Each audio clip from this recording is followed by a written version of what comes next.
요즘 정치권에 무야홍이라는 말 유행이라고 합니다. 무조건 야권 후보는 홍준표라는 말의 줄임말인데 홍준표 의원 본인이 먼저 언급을 했는데 실제 최근 지지율 상승세가 심상치 않습니다. 그런 홍준표 캠프의 좌장을 맡고 있는 선대위원장이시죠. 국민의힘 조경태 의원 국회 중계석에 모셨습니다. 의원님 나와 계시죠? 네, 안녕하십니까. 조경태입니다. 네, 안녕하세요. 최근 여론조사 추세 보고 계실 겁니다. 홍준표 캠프로서는 고무적인 네네. 결과들이 나오고 있는데요. 무조건 야권 후보는 홍준표, 무야홍. 이 말에 동의하십니까? 네, 지금 추세로 봤을 때는 무야홍의 어떤 그 열기가 뜨겁게 지금 타오르고 있지 않는가 이런 생각을 하고요. 예. 우리 홍준표 후보를 응원해 주시는 국민들과 당원 여러분께 감사하다는 말씀을 드리겠습니다. 네, 조 의원님, 홍준표 의원의 여러 일정에 동행하시던데요. 실제 현장에서 느껴지는 분위기는 좀 어떻습니까? 현장의 분위기가 시간이 가면 갈수록 예. 뜨거워진다는 느낌이 들고요. 네. 특히 20, 30대 젊은 유권자들께서 상당히 좀 열정을 가지고 지켜보고 있고요. 네. 특히 이 고등학생들, 학생들조차도 우리 홍준표 후보에 대한 응원의 열기가 대단합니다. 네, 학생들도 응원을 하고 있었다라는 말씀해 주셨는데 최근에 지지율 상승 이유, 배경을 캠프 자체에서도 분석을 하고 있을 것 같아요. 어떻게 분석하고 있습니까? 저희들은 골든 크로스가 추석 직후에 아마 나지 않겠나 이래 봤거든요. 네. 그 1차 토론회가 끝나고 나서 본격적으로 골든 크로스가 이루어질 거라 봤는데 네. 그 시기보다 조금 빨리 오고 있다 하는 점에 대해서 다소 우리 캠프에서조차도 좀 당황스러운 그런 부분이 있고요. 네. 어쨌든 우리는 이러한 그 분위기에 우리가 너무 이게 편성되지 않고 예. 더욱더 겸손하고 겸허한 자세로 계속 임하도록 하겠습니다. 네네. 홍준표 의원 얼마 전에 페이스북에 지금 홍 의원 쪽에 20대 남성 민준이가 많이 오고 있다. 민지도 좀 데려와라 이렇게 이야기를 했던데 20대 남성 지지율이 특히 높게 나오는 이유는 어디에 있다고 보고 있습니까? 아무래도 공정한 경쟁을 내건 우리 홍 후보의 어떤 이미지, 예. 정책이 마음에 들었던 것 같습니다. 예. 아시다시피 사법 시험 제도를 부활한다든지, 예. 그리고 대학 입시 제도를 정상화시킨다든지 정시 학대를 통해서, 예. 네, 그리고 또한 그 흉악범, 예. 흉악범에 대해서는 사형 제도를 이미 도입돼 있는 사형 제도를 실행에 옮기겠다 하는 이런 부분들에 대해서 20대, 30대 층에서 상당히 좀 열기가 뜨거운 거 아닌가 이런 생각을 합니다. 그렇군요. 사법시험 부활, 또 정시 확대 이런 것들이 20, 30대 네. 지지층을 만들고 있다 이렇게 분석해 주셨는데 오늘 공약 발표 보니까요. 국회의원 수 축소 공약이 있더라고요. 의원 수를 200명으로 줄이고 비례대표도 폐지하겠다고 했죠? 예.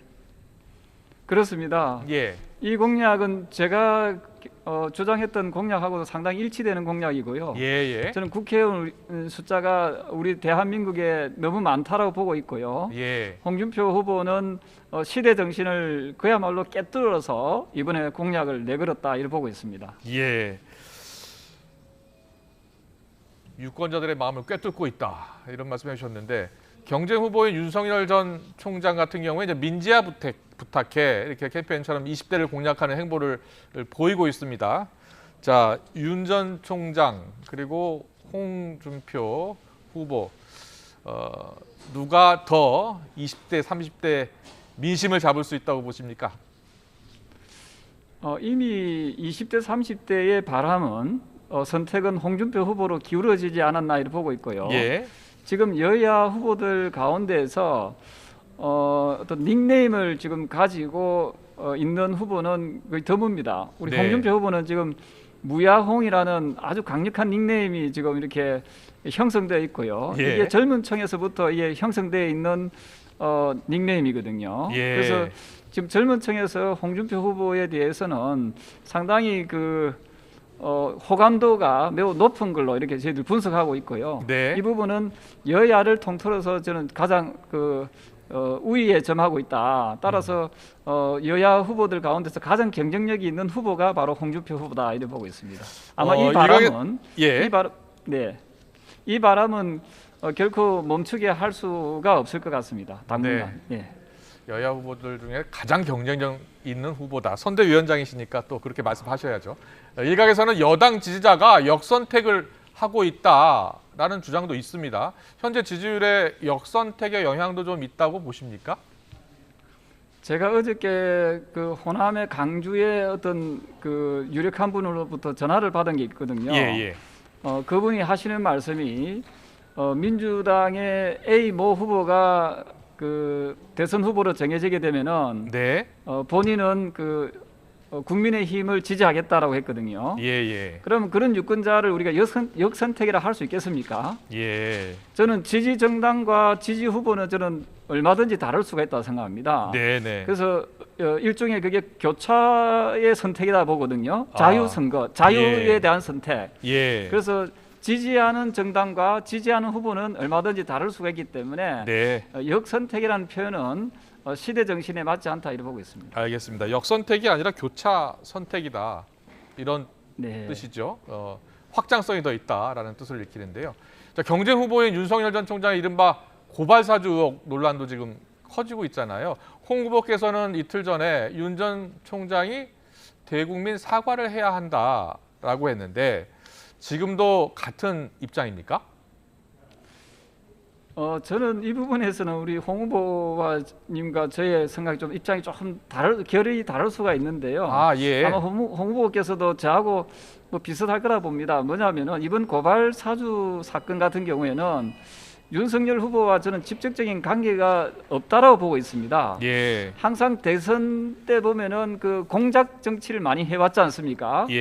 2002년도에 그 병풍 사건 혹시 기억나십니까? 그다음에 그 이해창 후보에 대한 그 20만 불 수수설, 그다음에 그 후보의 부인에 대한 10억 수수설, 이 세 가지가 다 거짓으로 밝혀졌습니다.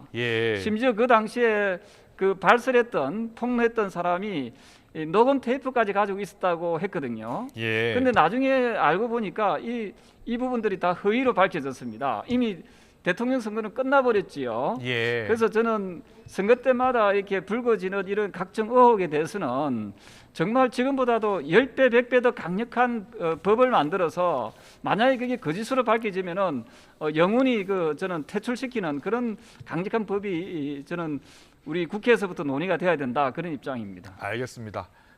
홍준표 후보하고는 조금 다른 생각이시군요. 알겠습니다. 그리고 민주당의 정청래 의원이요 이렇게 이야기하더라고요. 홍준표 의원 지지율이 최근 오르고 있는데 홍준표 후보가 대선 후보로 나오면 땡큐다, 홍라땡이다 이런 표현을 했습니다. 자, 어떻게 생각하십니까? 네, 그 우리 모 연예인이 하신 말씀이 있습니다. 너나 잘해라고 하는 그런 표현이 있지요.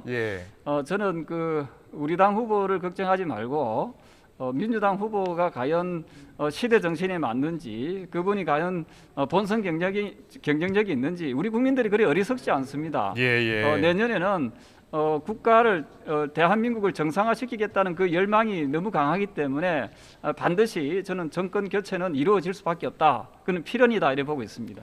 정권 교체는 이루어질 수밖에 없고 필연이다. 그리고 홍준표 후보가 봉화마을에 내려가서 방명록에 이렇게 쓰셨더라고요. 2002년 노무현처럼이라고 쓰셨는데 어떤 의미가 담겨 있을까요? 그 노무현 후보가 그 당시에 지지율에서 상당히 처져 있다가 경선이 시작되었을 때 그 노무현 바람, 쉽게 말해 노풍이 불어서 결국은 대역전극을 벌이지 않았습니까? 저는 그런 부분을 좀 빗대서 표현하지 않았나 이렇게 보고 있고요.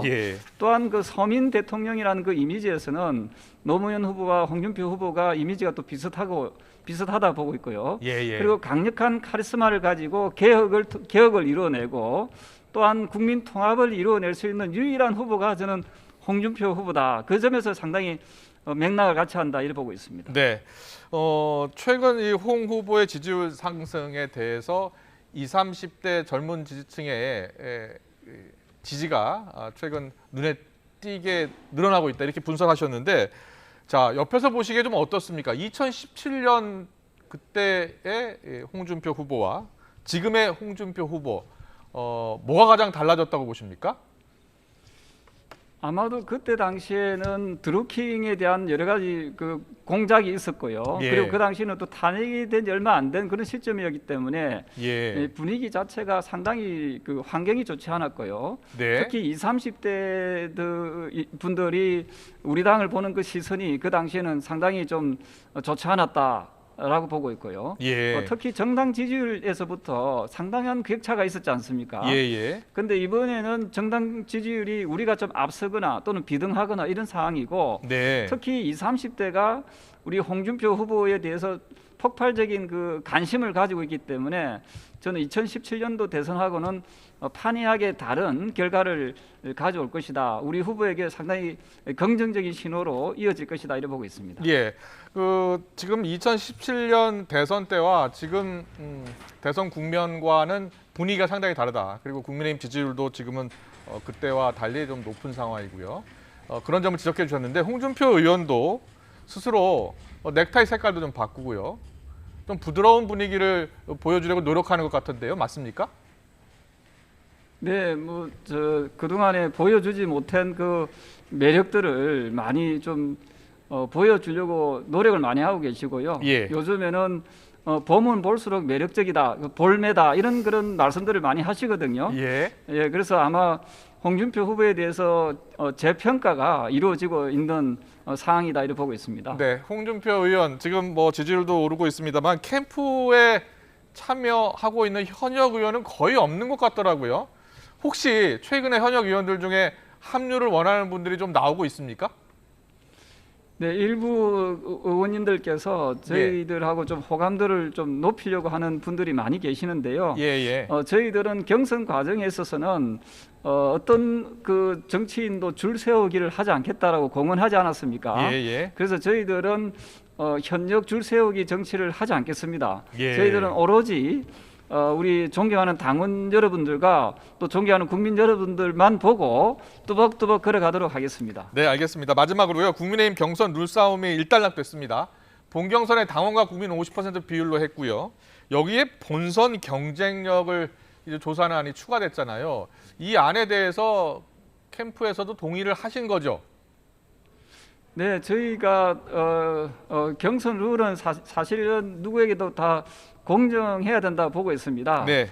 이번에 다소 좀 기대에 미치지 못하는 경선 룰이 정해졌습니다만은 저희들은 대범하게 또 담대하게 수용하고 또 승복할 자세가 되어 있습니다. 네. 이번에 선거관리위원회에서 룰을 정한 부분을 최대한 존중하고 저희들은 공정하고 깨끗한 그러한 경선이 이루어질 수 있도록 최선을 다하겠습니다. 네, 알겠습니다.